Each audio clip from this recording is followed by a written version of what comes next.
আচ্ছা ভাই, তাহলে ওই আপনি প্রবাসের থাকাকালীন সময় দিয়ে একটা কষ্টের কথা শেয়ার করেন। আসলে প্রবাস তো অনেক কষ্টের, অনেক লং টাইম ডিউটি করতে হয়। আমার তো টেলারি দোকান ছিল, যখন কাজ থাকতো তখন অনেক সময় দেখে কাজ করতাম না, অনেক সময় কাজ করতে হইতো।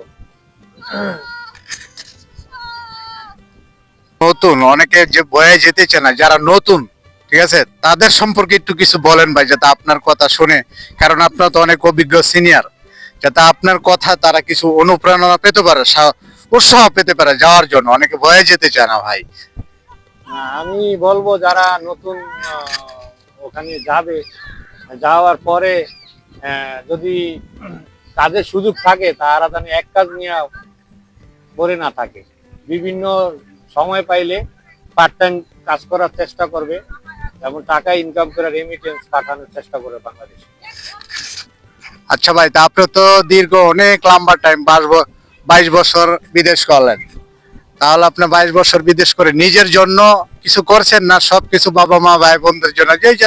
যেরকমটা আমরা দেখে থাকি ভিডিওতে, টিভি চ্যানেলে সবকিছু শেষ হয়ে যায়। তা আপনার ক্ষেত্রে কিরকমটা ভাই, যদি একটু আমাদের কাছে বলতেন। না, আমার ক্ষেত্রে এরকম হয় নাই, আলহামদুলিল্লাহ। আলহামদুলিল্লাহ।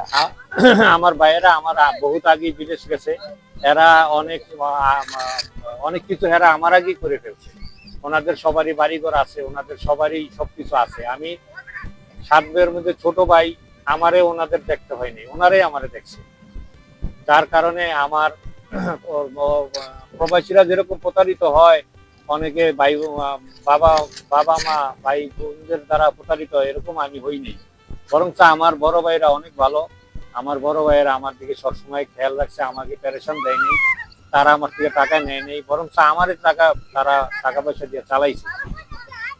আচ্ছা, যারা বর্তমানে থাকে তাদের উদ্দেশ্যে কিছু বলেন, তারা যাতে এরকম আপনার মতো, ঠিক আছে, হ্যাঁ, এরকম মনে করেন যে যে অন্যদের মতো প্রতারিত না হয়। আপনি যেমন সেফটি পাইছেন, একটা বিশ্বাস ছিলেন, সবার তো আর এরকম না ভাই।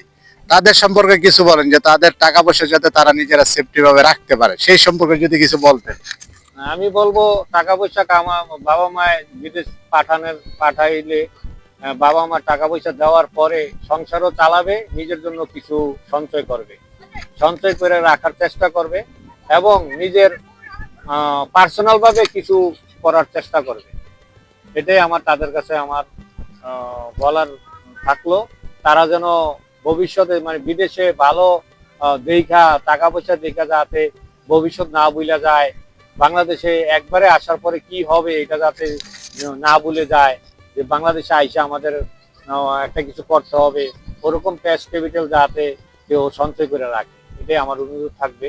আমি এটা বলবো না যে বাবা মারে না দেওয়ার জন্য, বাবা মাকে দিবে, বাবা মা ভাই বোন যারা আছে এগুলো দিবে, কিন্তু নিজের জন্য কিছু সেট করে রাখবে।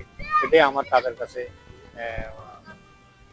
আচ্ছা, ঠিক আছে ফজর আলী ভাই, আপনার খুব ধন্যবাদ। ঠিক আছে, আপনি এরকম মূল্যবান বক্তব্য দেওয়ার জন্য, এবং আপনার থেকে আমরা যাতে অনুপ্রেরণা পেতে পারি সেই হিসাবে আপনার থেকে এই সাক্ষাৎকারটা আমরা নিলাম, যাতে আমাদের কিছু উপকার ও অনুপ্রেরণা হয়। যারা নতুন, যারা বিদেশে যাবে, ঠিক আছে, তাদের সম্পর্কে যদি কিছু বলতেন।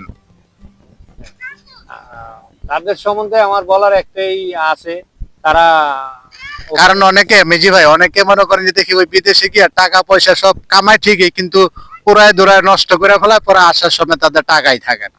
না, এরকম যাতে না হয় আমার বলার থাকবে। আমি দীর্ঘদিন ছিলাম, আমিও অনেক মানুষের দেখছি ওখানে থাইকা অনেক আরামায়েশ করছে, টাকা পয়সা নষ্ট করছে, এবং কি আমি অনেকেরও নিষেধ করছিলাম এগুলো করো না, দেশে গিয়া তোমরা একটা কিছু যাতে করতে পারো, টাকা পয়সা রাখো। আমার কথা শুনে অনেকেই শোনে নাই।